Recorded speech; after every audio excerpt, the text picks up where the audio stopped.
दोस्तों नमस्कार। आपकी सफलता ही मेरा मिशन है। ज्ञानकोश एजुकेशन पर आपका अभिनंदन है। दोस्तों आप देख रहे हैं कि इस समय एक मैं श्रृंखला शुरू किया हूं बिल्कुल नवीनतम लेखकों की रचनाओं को लेकर। इसके पहले आप 3 वीडियो प्राप्त कर चुके होंगे। यदि आप इस चैनल पर नए हैं, उस वीडियो को नहीं देखे हैं, तो आप मेरे इस चैनल के प्ले लिस्ट में जाइए। वहां आपको एक प्लेलिस्ट जो मिलेगा टीजीटी पीजीटी 2022 का, उसमें जाएंगे तो आपको ये सारा वीडियो मिल जाएगा। उसमें एक ही प्लेलिस्ट में 100 से अधिक वीडियो आपको मिलेगा। हालांकि पूरे वीडियो की बात अगर हम करें तो कम से कम 300 वीडियो आपको प्लेलिस्ट में मिलेंगे पढ़ने के लिए। पूरा कंप्लीट कोर्स यहाँ से तैयार करवाया जा चुका है और इस समय मैं नई नई चीज़ों को लेकर के आपके सामने आ रहा हूँ कि प्रश्न कहीं से पूछे तो आपको किसी प्रकार की कोई दिक्कत न हो। तो आज फिर हम लोग नए लेखकों की कहानियों का संकलन, कहानी संग्रह का अध्ययन हम लोग करेंगे। तो आइए हम लोग शुरू करते हैं। रामदेव शुक्ल का कहानी है उजले हंसी की वापसी। उजले हंसी की वापसी, ये इनकी कहानी है रामदेव शुक्ल की। कब ये प्रकाशित हुई थी? तो 2002 में। इनकी दूसरी कहानी पतिव्रता, यह भी 2002 की कहानी है। इनकी तीसरी कहानी है माटी बाबा की कहानी। माटी बाबा की कहानी ये 2005 में प्रकाशित हुई थी। और इनकी चौथी कहानी जो है नीलाम घर, 2006 में ये आई थी। तो इस तरह से रामदेव शुक्ल की जो ये कहानी संग्रह है वह इस तरह से है। ठीक है ना? तो आप देखिए, उजली हंसी की वापसी इंपॉर्टेंट है, इसको इंपॉर्टेंट आप लगा ही लीजिएगा, ये काफी इंपॉर्टेंट है, इसको लगा लीजिए। माटी बाबा की कहानी ये भी इंपॉर्टेंट है, ये दोनों बहुत इंपॉर्टेंट है, आप इसको लगा लीजिएगा। ठीक है ना? इसको बढ़िया से तैयार करना है। आइए नवनीत मिश्र की बात हम करते हैं।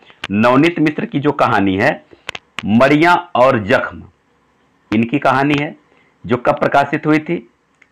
1987 में। मैंने कुछ नहीं देखा, इनकी दूसरी कहानी है, ये 1992 में प्रकाशित हुई थी। किया जाता है सबको बाइज्जत बरी, मोस्ट इंपॉर्टेंट है, आप इसको इंपॉर्टेंट लगा लीजिएगा, इसको इंपॉर्टेंट लगा ही लीजिएगा। ठीक है ना? किया जाता सबको बाइज्जत बरी, ये 2002 की कहानी है। जो नहीं कहा गया, यह एक कहानी है 2004 की कहानी है। ठीक है ना? तो इनकी जो कहानियां हैं, यह सबसे इंपॉर्टेंट क्या है? जो कहा नहीं गया, किया जाता बाइज्जत बरी, ये दोनों बहुत इंपॉर्टेंट है, आप इसको बढ़िया से तैयार कर लीजिएगा। ठीक है? आइए नरेंद्र नागदेव की बात हम लोग करते हैं। नरेंद्र नागदेव की जो कहानी है तमाशबीन, तमाशबीन कहानी आई थी कब? 1987 में। बीमार आदमी का इकरारनामा, ये कब आई थी? 1998 में। बीमार आदमी का इकरारनामा 1998 में। तीसरी इनकी कहानी है वापसी के नाखून, जो 2003 की है। चौथी कहानी इनकी है उसी नाव में सैलानी, ये 2004 का है। और पांचवी इनकी कहानी है वहीं रुक जाते, ये 2006 में प्रकाशित हुई थी। तो इस तरह से इनकी कहानियां हैं ये। और इसमें इंपॉर्टेंट क्या है? देखिए, वापसी के नाखून काफ़ी इंपॉर्टेंट है, ठीक है ना? और तमाशबीन भी काफ़ी अच्छी कहानी है, काफ़ी इंपॉर्टेंट है। और उस नाव में सैलानी, ये 3 तो बहुत इंपॉर्टेंट है, आप इसको बढ़िया से तैयार कर लीजिएगा। ठीक है? चलिए आगे हम लोग बढ़ते हैं। शैवाल एक लेखक हैं, इनका कहानी संग्रह आइए हम लोग देख लेते हैं। समुद्र गाथा इनकी कहानी है। मरु यात्रा 1999 में आई थी, इनकी कहानी है। दामुल और अन्य कहानियां, इनकी तीसरी कहानी संग्रह है। चौथा है अरण्य गाथा, जो 2000 का है। यहां कोई गुलमोहर नहीं है, ये 5वीं कहानी संग्रह है, ये 2004 की है। तो ये 5 कहानियों में सबसे इंपॉर्टेंट क्या है उसको आप जान लीजिए। देखिए, अरण्य गाथा ये बहुत इंपॉर्टेंट है, ठीक है ना? गुलमोहर, यहां कोई गुलमोहर नहीं है, यह भी आपका इंपॉर्टेंट है। समुद्र गाथा भी इंपॉर्टेंट है, इसको देख लीजिएगा। तो ये 3, हालांकि 5 ही है, तो याद करने में कहीं कोई दिक्कत आपको नहीं है ये। और जैसा कि मैं आपको बताया हूं कि आप हमारे चैनल से आप बहुत सारा कुछ प्राप्त कर सकते हैं। आप मेरे टेलीग्राम चैनल पर जाइएगा, उसका लिंक इसी डिस्क्रिप्शन में दिया हुआ है। वहाँ बहुत सारा लिंक, कई प्लेलिस्ट का लिंक डायरेक्ट वहाँ है और आप उसको वहाँ से देख सकते हैं, पढ़ सकते हैं। ठीक है ना? यहाँ से आप नोट्स बना सकते हैं, नोट्स बना करके आप अपना फाइल तैयार कर सकते हैं प्रिंट आउट निकाल करके। और मेरे फेसबुक पेज का भी लिंक आपको इसी डिस्क्रिप्शन में मिल जाएगा। मतलब ये कि कई जगह से आपकी तैयारी मैं कराने के लिए संकल्पित हूं। बस आप केवल दृढ़ संकल्प ले लीजिए कि 2022 के एग्जाम हर हालत में निकाल ही लेना है। तो मैं परिश्रम कर रहा हूं, ईश्वर से दुआ भी कर रहा हूं, आप भी मेहनत करिए और निश्चित है कि ये सफलता आपको मिलनी ही मिलनी है। ठीक है ना। आइए हम लोग आगे बढ़ते हैं। शैलेंद्र सागर, शैलेंद्र सागर एक लेखक हैं। इनका जो कहानी संग्रह है इस जुनून में, ये कब आई थी? 1989 में। दूसरा है मकान ढह रहा है, ये कब आई थी? 1993 में। माटी 2000 में आई थी। आमीन 2002 में। और प्रतिरोध 2008 में। ये इनकी 5 कहानियां हैं, यानी 5 कहानी संग्रह है। इसमें इंपॉर्टेंट क्या है देखिए, मकान ढह रहा है, इसको इंपॉर्टेंट लगा लीजिएगा, मोस्ट इंपॉर्टेंट है ये। ठीक है। और प्रतिरोध, ये दोनों जो है काफी इंपॉर्टेंट है, आप इसको लगा लीजिएगा। जो जो मैं कहता जा रहा हूं उसको बढ़िया से तैयार कर लेना। हालांकि 4-4 5-5 है तो याद करना चाहें तो कोई बहुत बड़ी बात नहीं है, इसको याद कर सकते हैं। लेकिन जो मैं बता रहा हूं उस पर थोड़ा फोकस ज्यादा करना है। ठीक है। याद तो आपको सब करना है और सब याद करना तो काफी अच्छा रहेगा, क्योंकि किसी भी एंगल से तैयारी को कम नहीं रखना है, कमजोर नहीं करना है। ठीक है ना। प्रियंबद की कहानी संग्रह देखिए, एक अपवित्र पेड़, ये 1995 में प्रकाशित हुई थी। एक अपवित्र पेड़ बहुत इंपॉर्टेंट है, मोस्ट इंपॉर्टेंट है ये। दूसरा जो है खरगोश 1999 में आई थी।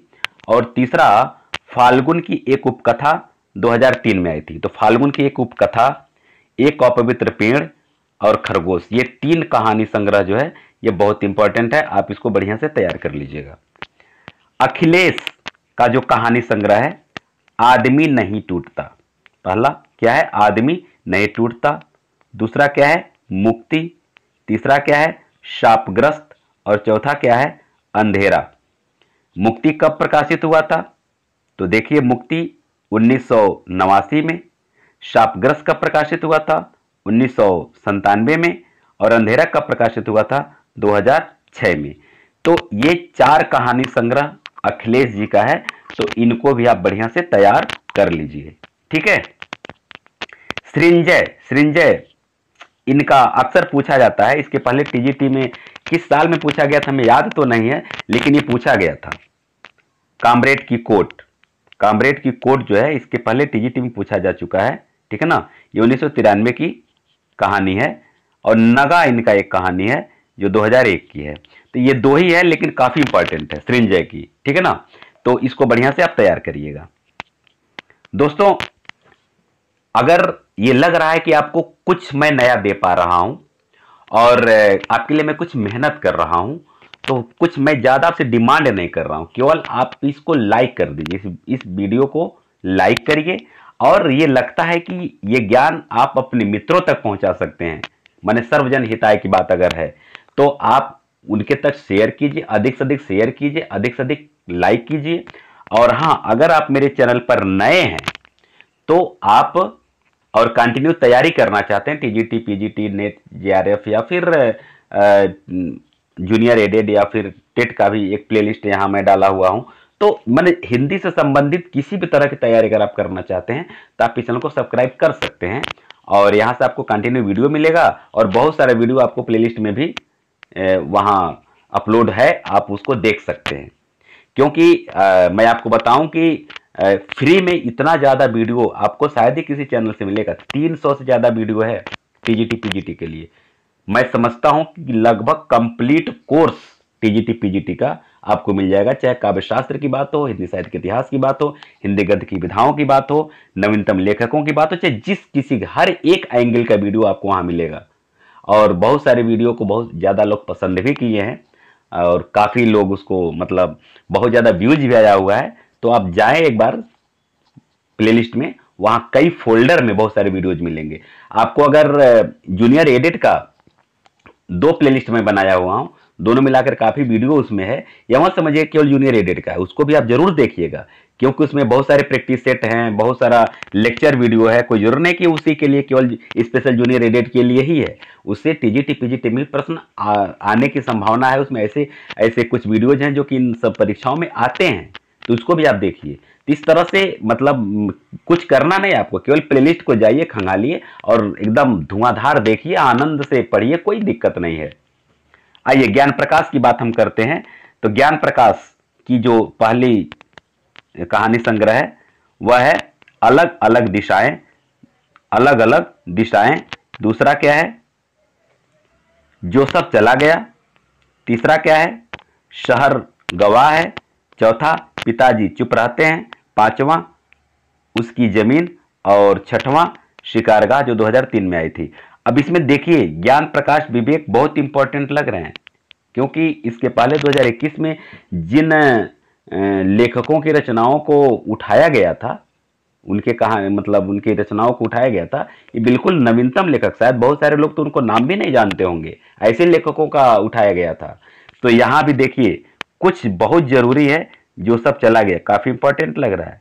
शहर गवाह है, बहुत इंपॉर्टेंट है। पिताजी चुप रहते, ये भी और भी इंपॉर्टेंट है, ठीक है ना। ये सब तो 3 कहानी संग्रह तो बहुत इंपॉर्टेंट है। आप इसको खूब बढ़िया से तैयार करिएगा। किनका है, ज्ञान प्रकाश विवेक का है, ठीक है ना। तो इस तरह से आप मजे लेते हुए, आनंद पूर्वक, आनंद मनाते हुए यहां से कंप्लीट तैयारी करिए। साथ में आपके पास जो किताबें हैं उसको पढ़ते रहिए, निश्चित सफलता आपको मिलेगी। मेरी शुभकामना भी है, ईश्वर से मैं प्रार्थना भी करता हूं। अब फिर हम लोग मिलते हैं अगले वीडियो में। आप सबको बहुत बहुत धन्यवाद।